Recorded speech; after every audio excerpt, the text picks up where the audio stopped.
안녕하세요. 저는 시게이트에서 엔터프라이즈 솔루션을 맡고 있는 김정균이라고 합니다.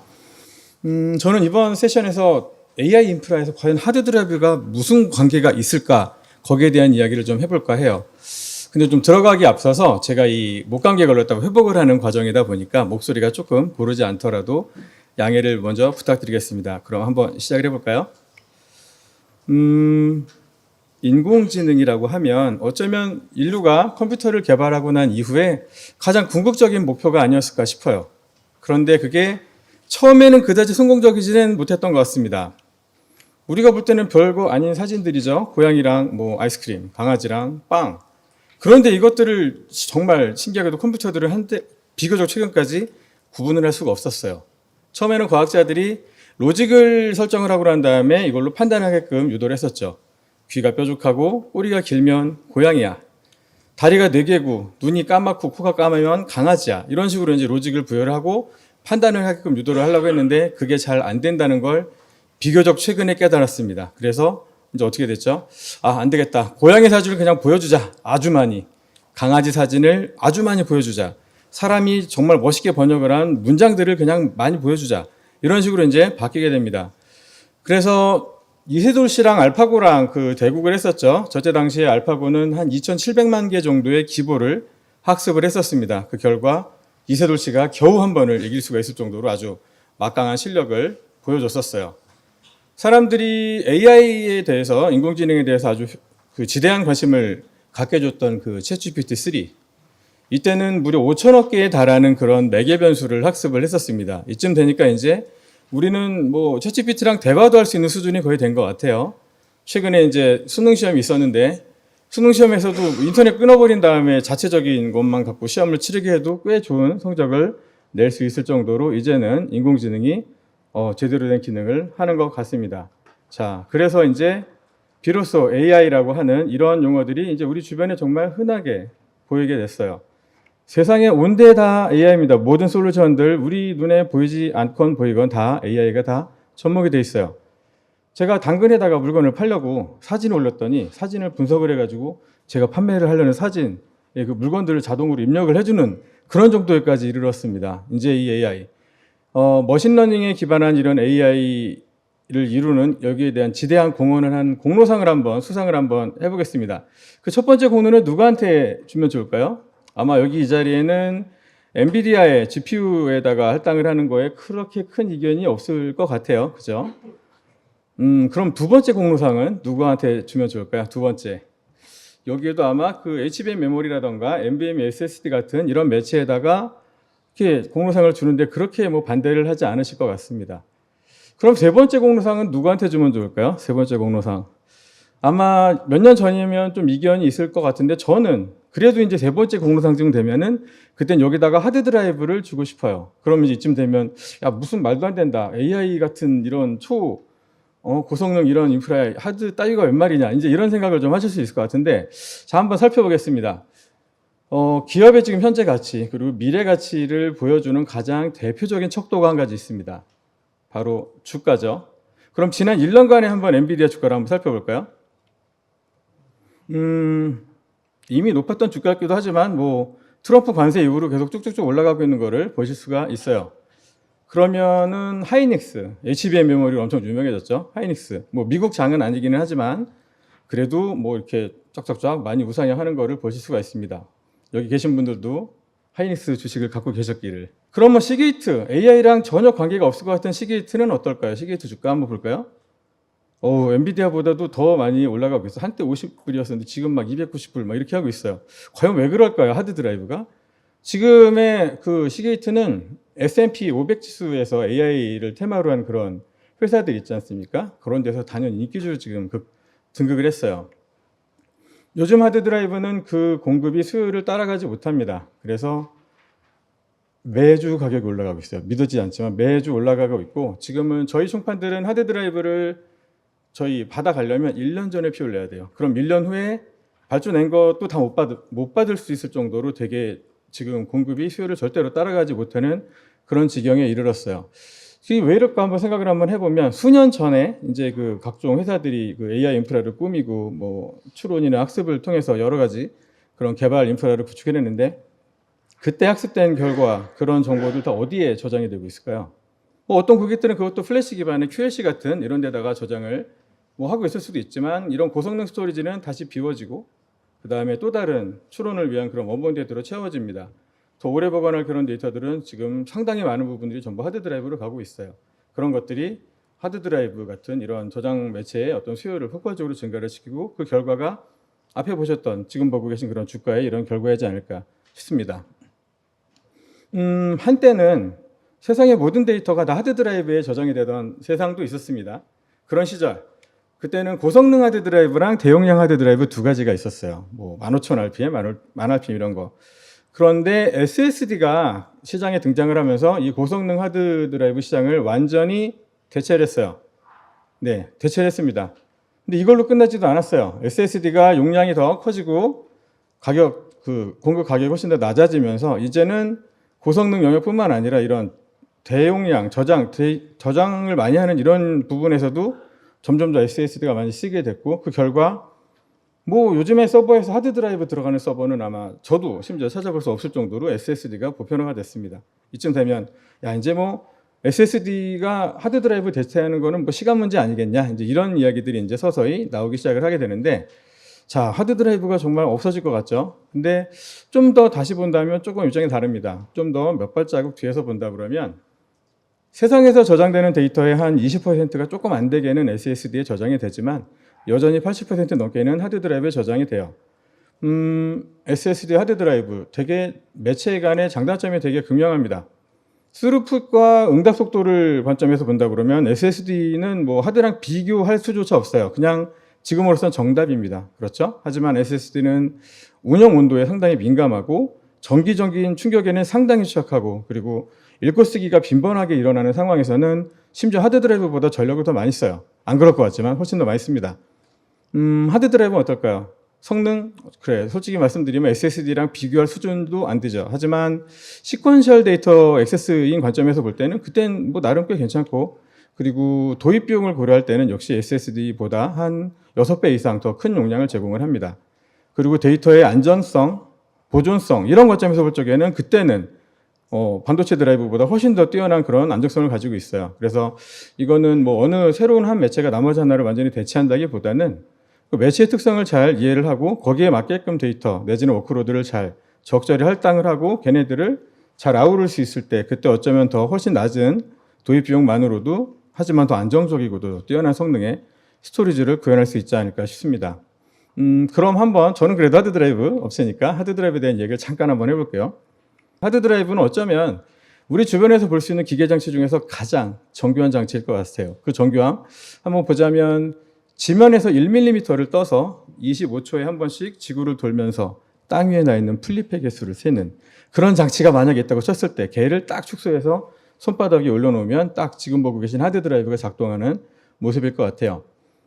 하드드라이브 헤드가 디스크 표면에서 떠서 작동하는 거 아마 다들 아실 것 같은데 이게 띄우는 게 레코더 턴테이블 바늘처럼 올렸다 내렸다 할 수 있는 건 아니고요.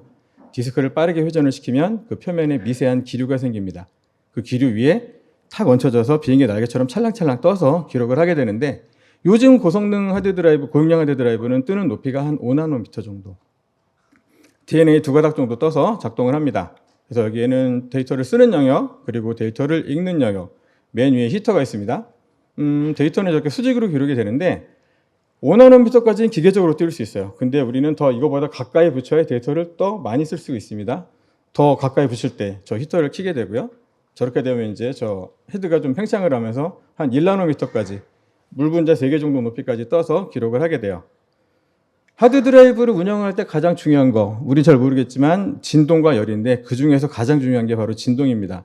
그래서 하드드라이브에는 저렇게 보시면 외부에서 들어오는 진동을 감지를 하고 거기에 대한 보정치를 이 액추에이터에 반영을 해주는 그런 기능이 들어있어요. 그래서 하드드라이브를 여러 개를 묶어서 레이드가 됐건 이레이저 코딩이 됐건 그렇게 쓰는 환경에서도 성능 저하 없이 온전하게 다 쓸 수 있는 그런 상황이 되겠죠. 자, 여기 보시면 관절도 있습니다. 저 노란색으로 된 게 관절이에요. 하드드라이브는 모터로 트랙을 찾아다니지만 60만 개가 넘는 트랙을 모터로 찾아다닙니다. 이게 좀 힘들 것 같잖아요. 그래서 이제 전기적으로 움직이는 관절이 앞에 한두 개가 따로 있어요. 그래서 아주 미세하게 트랙들을 찾아다닐 수가 있게 되죠. 한번 헤드를 한번 볼까요?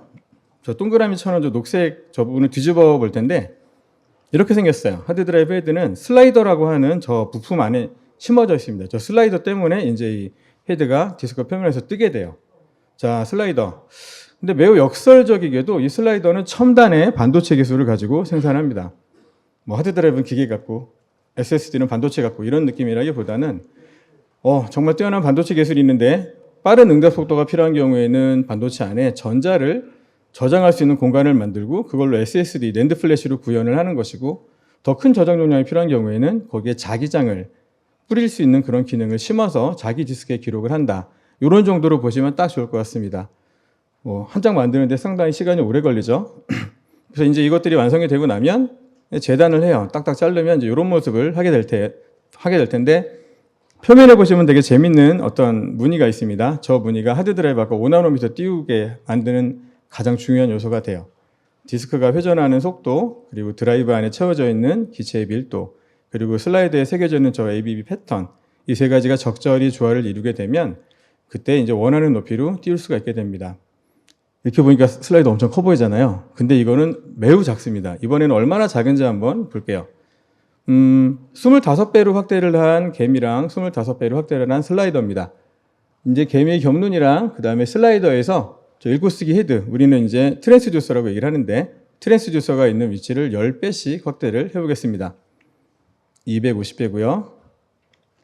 2500배고 25000배쯤 확대를 했더니 이제 저게 이제 조그맣게 뭐 사다리꼴 같은 게 보이기 시작을 했죠. 저게 이제 하드드라이브에서 쓰기를 담당하는 소자이고요. 펜이죠. 라이트폴인데 이거 약간 옛날 자료고 요즘 라이터는 이렇게 생겼어요. 이런 정도. 크기는 한 40나노이거나 그거보다 조금 안 되는 그런 미세한 펜이 있어서 그게 이제 하드드라이브 트랙을 기록을 합니다. 하드드라이브 제조사는 그동안 기록 밀도랑 저장 용량을 높이기 위해서 정말 부단한 이런 노력을 해왔어요. 이번에는 어떤 노력들을 했는지 잠깐 한번 살펴볼게요. 처음에는 기록 방식이었습니다. 이렇게 수평으로 기록을 하다가 이거를 수직으로 바꾸게 되죠. 이때부터 이제 기록 밀도가 크게 높아지게 됩니다. 두 번째는 헬륨이에요. 드라이브 안에 공기를 채워 쓰다가 이제 헬륨을 채워 쓰기 시작을 했습니다. 그래서 두 가지 드라이브가 있는데 한쪽은 8테라, 나머지 한쪽은 24테라바이트죠. 뭐 생긴 건 비슷한데 이거를 열어보면 이런 식으로 생겼어요. 공기를 채운 드라이브는 디스크가 되게 두껍죠. 몇 장 들어있지도 않고. 헬륨 쪽은 디스크도 되게 얇고 많이 차 있습니다. 헬륨은 공기보다 밀도가 7분의 1이 채 되지 않아요. 그래서 이 액추에이터가 움직이는데 들이는 에너지가 훨씬 적게 들어요. 그리고 디스크를 회전시키는데 힘도 덜 들고 심지어는 디스크를 회전을 시킬 때 진동도 덜 합니다. 그러다 보니까 디스크를 더 얇게 만들 수가 있고 그 얇은 디스크를 더 여러 개 쌓을 수 있다 보니까 결과적으로 더 이렇게 큰 용량을 제공을 할 수가 있게 되죠. 자, 그 다음에는 트랙을 기록하는 방식이에요. SMR, 싱글드, 기화식 기록 방식이라고 하는데 이거는 트랙을 겹쳐 쓰는 방식이에요. 저렇게 기록을 하게 되면 같은 면적에서 더 많은 트랙을 기록을 할 수가 있게 됩니다. 그래서 24TB 기준으로 SMR 기술을 적용을 하게 되면 4TB가 더 추가가 돼요. 28TB가 된다는 얘기죠. 근데 여기에는 한 가지 커다란 좀 취약점이 한 가지 있습니다. 처음에 한 번 기록할 땐 괜찮아요. 그런데 두 번째 재기록이 일어나는 상황에서 그때는 성능이 정말 팍 하고 크게 떨어지는 이런 특징이 한 가지가 있습니다. 그건 잘 보시면 저 바닥에 깔려있는 트랙을 만약에 리라이트를 한다고 가정을 했을 때에는 위에 켜켜이 쌓여있는 그런 트랙을 다 드러냈다가 새로 다 써야 되기 때문에 그래요. 그런 이유 때문에 이거는 약간 읽기 위주, SSD로 치면 QLC 같은 그런 류의 그 드라이브인데 그럼 한 번 쓰고 계속 읽기만 하는 그런 환경의 드라이브는 어디 있을까요? 자, 여러분들 쓰고 계신 외장하드, 집에서 쓰고 있는 데스크탑 하드 드라이브, 외장하드 다 데이터가 다 찼다고 다 지우고 새로 쓰는 분들 안 계시잖아요. 그죠? 그런 이유 때문에 한 번 쓰는 약간 읽기 위주 어크로드 이쪽에다 사용을 하게 됩니다. 자, 그런데 이제 물리학적인 한계 때문에 더 이상 용량을 놀리고 싶어도 높일 수가 없게 됐어요.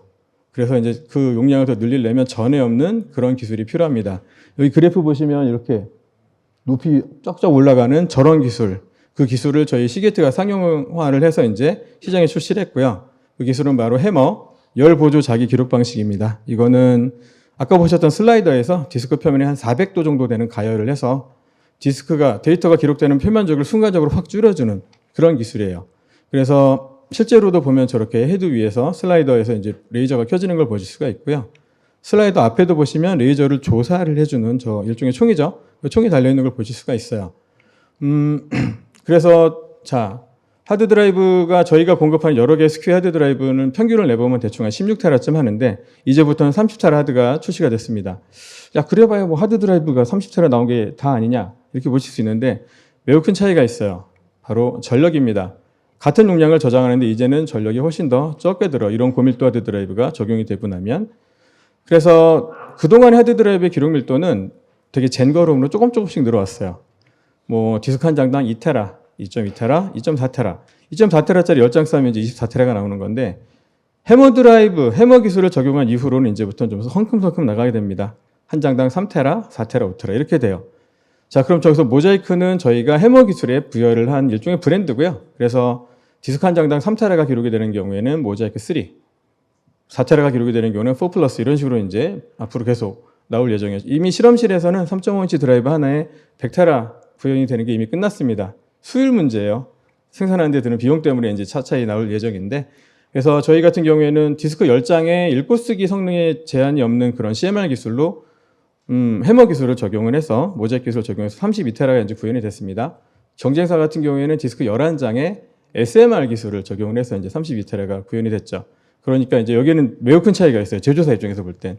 아마 이런 것들이 이제 다 모여져서 아까 보셨던 그런 주가를 이루고 있는 게 아닌가 싶습니다. 그럼 한번 AI 인프라에서 한번 스토리지를 어떻게 구성하는지 한번 보겠습니다. AMD 서버를 준비했어요. 그럼 AMD 서버가 왜일까요? 이거는 PCI 랜 때문에 그렇습니다. 싱글 CPU 기준으로 가장 많은 PCI 랜을 쓸 수 있는 게 AMD CPU이기 때문에 보통은 이제 이런 상황에서 AMD 서버를 써요. 이제 GPU를 한번 꽂아볼까요?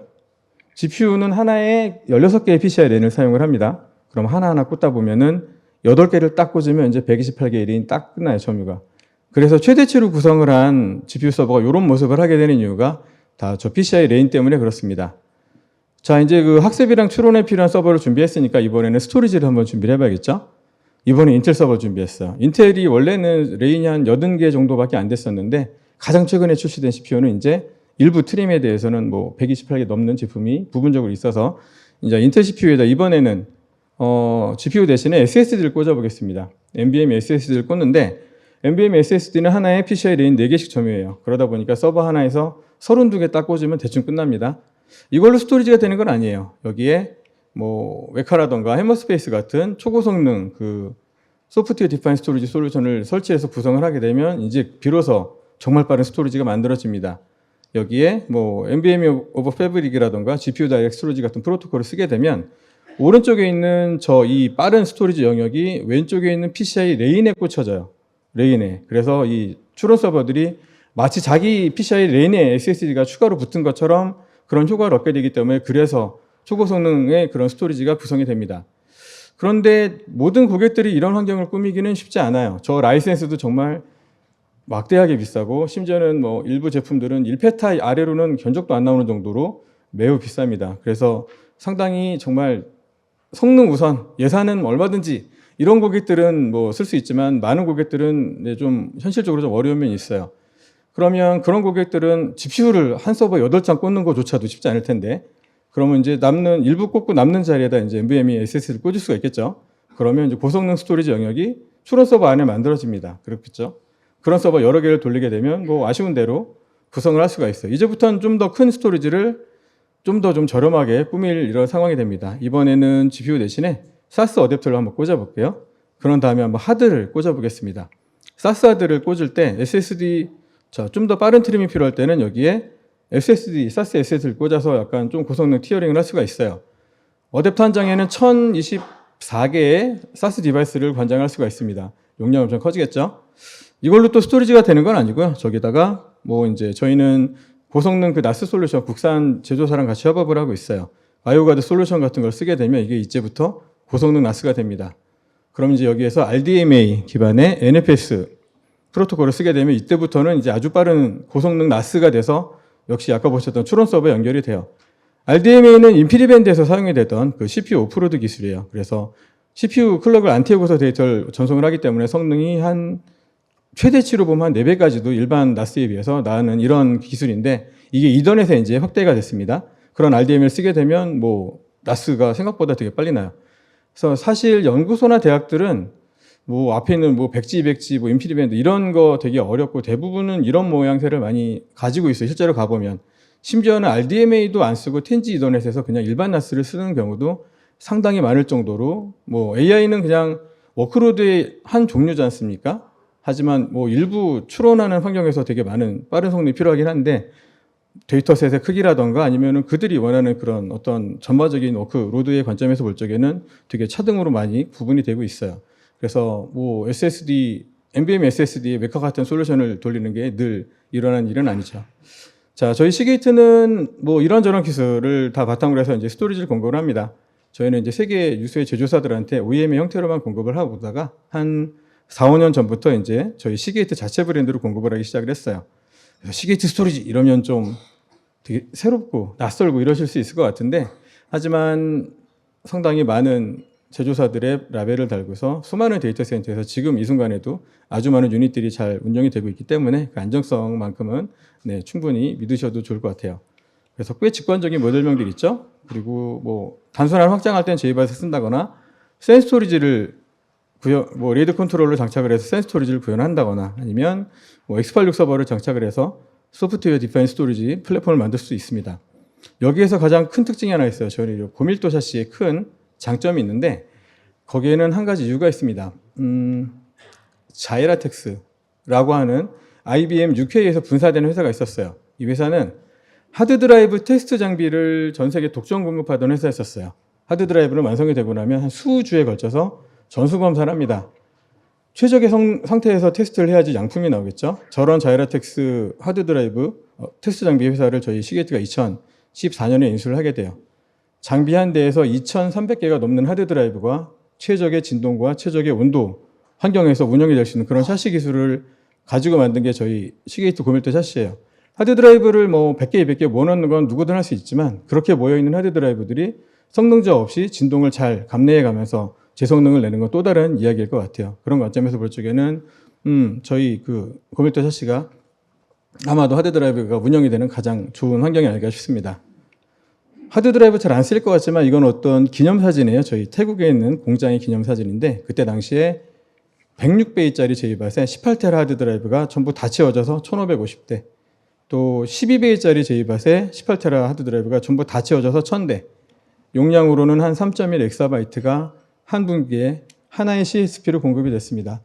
CSP가 세상에 하나만 있는 것도 아니고 그러니까 프론트엔드 단에는 뭐 다 대부분의 업무들이 다 SSD로 대체가 되지만 더 뒤에 뭐 클라우드 쪽, CSP 쪽이라던가 아니면 뭐 커다란 이런 데이터 저장소를 꾸미는 환경에서는 생각보다 많은 하드드라이브가 소용이 되고 있어요. 그래서 저희 시게이트는 고성능 스토리지 티어에서는 NVMe SSD로 대응을 하고요. 대용량 스토리지 티어에서는 지금 보고 계셨던 저런 고밀도, 초고밀도 하드드라이브 샤시로 대응을 합니다. 그런데 아까 제가 해머, 모자이크 드라이브에 대한 이야기를 했었는데 이 드라이브는 기존 하드드라이브보다 훨씬 더 진동에 민감해요. 기존의 서버나 샤시에다 꽂아서는 제 성능을 내리기가 되게 어렵습니다. 진동을 잘 잡아야 되기 때문에. 그래서 저희도 이제 거기 이 모자이크 드라이브를 대응할 수 있는 차세대 샤시를 개발을 끝냈고 이제 출시를 앞두고 있습니다. 이 내부적인 프로젝트명은 주노라고 보통 하고 있고요. 그래서 뭐 24G 사스라던가 뭐 그 안에 여러 가지 보안 기능들이 다 있는데 이런 복잡한 거 다 빼고 기존 샤시 대비 한 70% 정도로 냉각 요구량이 줄었고요. 기존에 있던 샤시 대비 30% 정도로 사용하는 전력이 줄었습니다. 이 또한 또 그 AI 인프라에서 상당히 중요한 요소일 것 같아요. 여기에 대해서 저희는 데이터 이관 서비스인 라이브 모바일이랑 그다음에 클라우드 스토리지 서비스인 라이브 클라우드가 있습니다. 시게이트 하면은 하드드라이브 제조사지 게임을 하시는 분이라면 거기 SSD도 만들었어. 근데 여기에서 거기가 스토리지도 만들었나? 이런 이야기 어쩌면 여기서 처음 들어보신 분들도 계실 것 같아요. 여기에 더해서 아니 그게 끝이 아니었네. 클라우드 서비스까지 했었다고?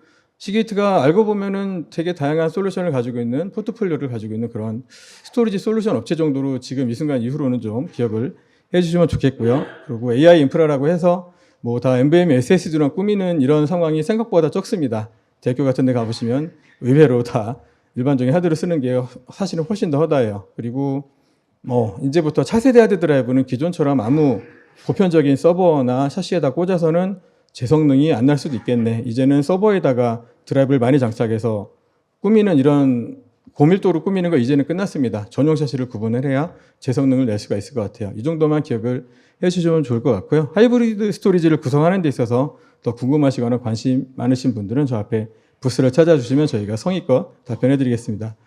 이상 시게이트의 김정균이었습니다. 고맙습니다.